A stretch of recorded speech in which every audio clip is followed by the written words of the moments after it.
What's a topic you became interested in you never expected to cover?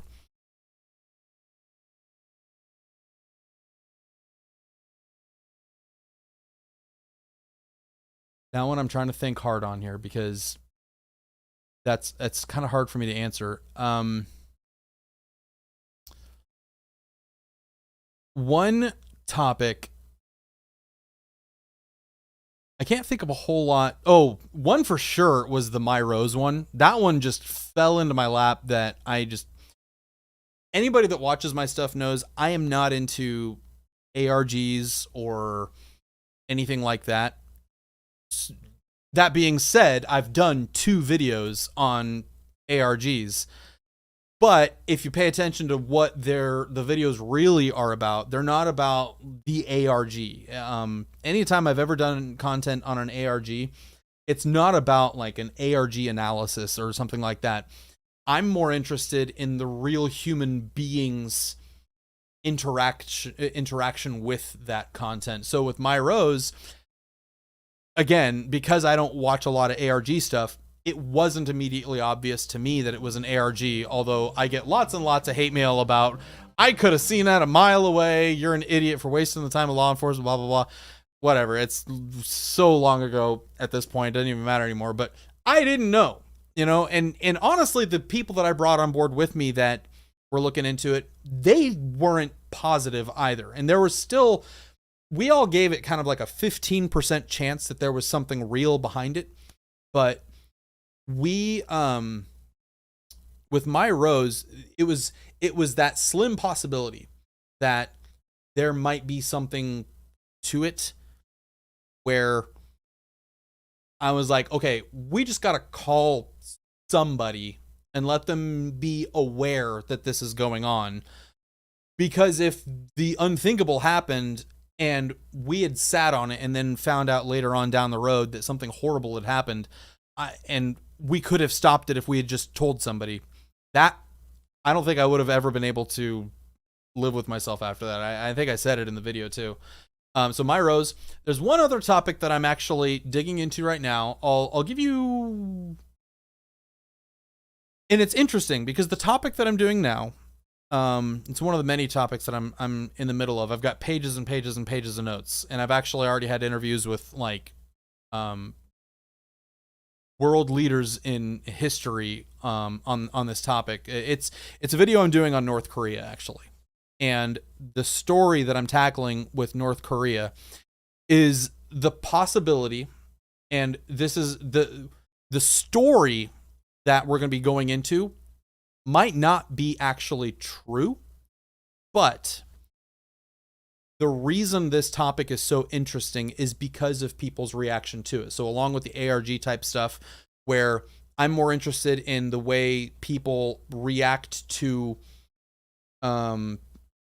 fictional things, thinking that they're real. I'm always fascinated by that.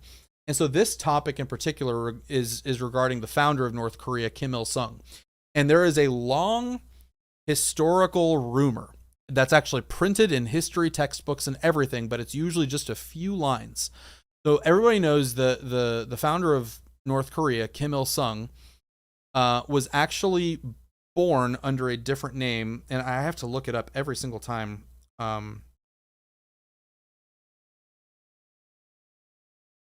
Even though I've dug into this so much, I still have to look it up every time because it's I'm just always bad with non-Western names, honestly.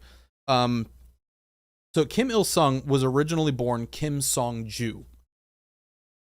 Kim Il-sung is actually an assumed name. It's almost like a badge of honor. And I think it translates to something like from the sun or of the sun, something like that. It's basically a war cry. It's almost like a title that people earn in battle.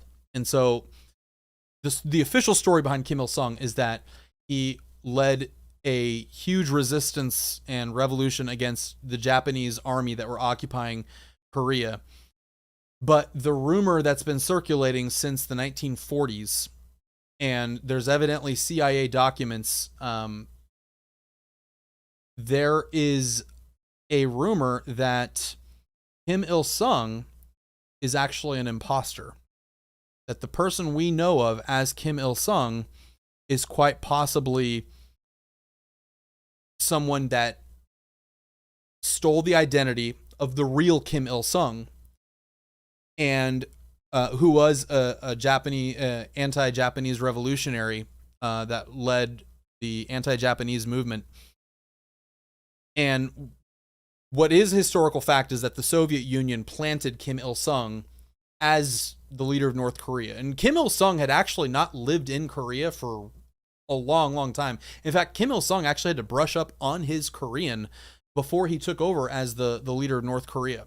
But the rumor is that when they installed him, to give him credibility, they replaced his identity with a anti-Japanese war hero, or in the anti-Japanese revolution, gave his identity to Kim Il-sung, and the real Kim Il-sung died in a Soviet gulag, basically.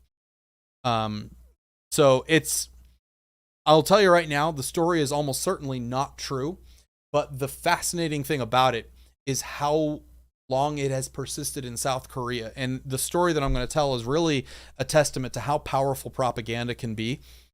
Because you'll see when I eventually finish the video, that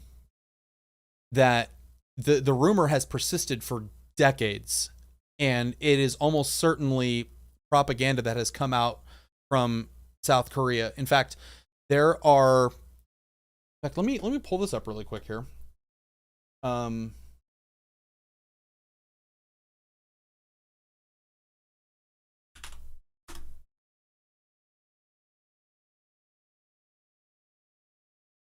There it is. I'm gonna play a video for you guys here. I'm gonna let the video play, and then I will we're gonna talk about it. The video is only about 1.5 minutes long, but this video is what started me down this rabbit hole here. Okay, so let me do this. I'm gonna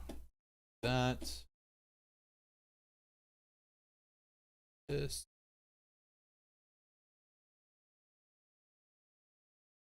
Okay.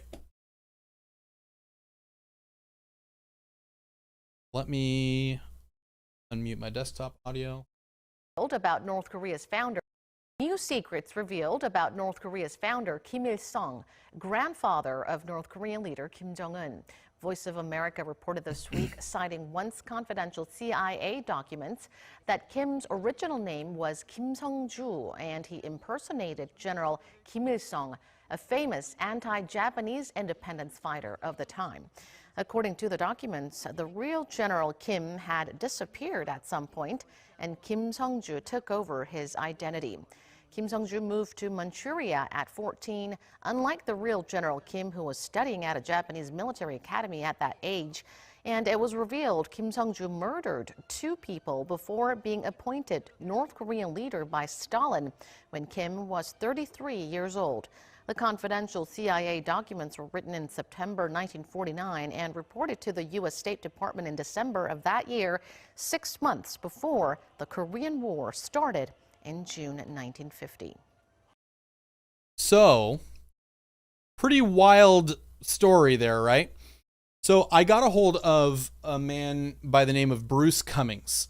Bruce Cummings is kind of the known throughout the historian community, evidently, as probably the world's foremost authority on modern Korean history.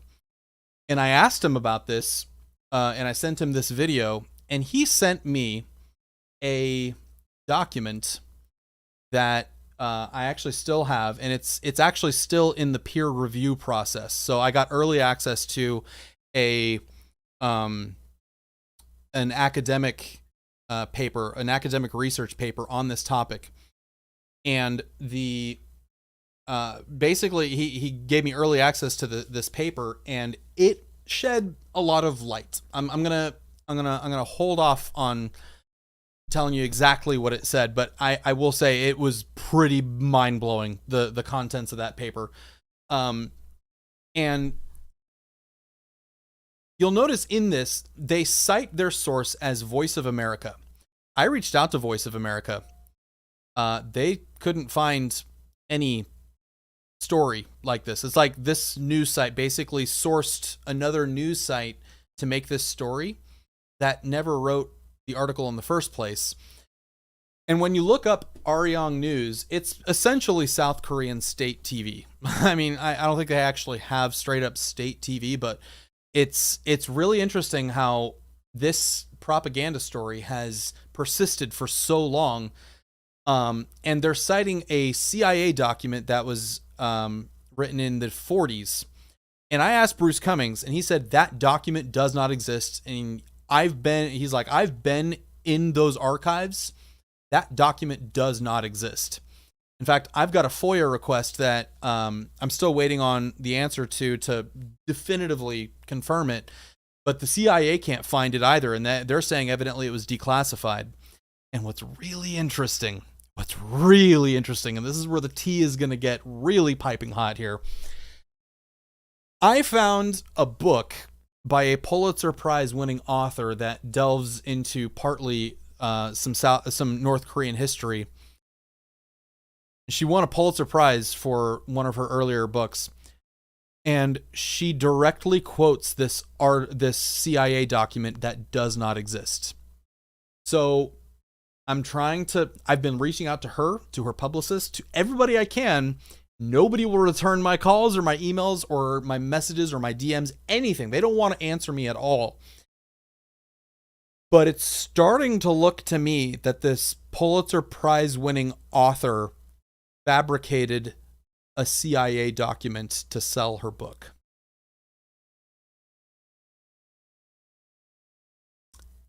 Yeah. So I got to be really sure before I out this person. So I'm not going to say who it is. And if you guess, I'm not going to acknowledge one way or the other. But it's a biggin. So, yeah, piping hot tea for you there.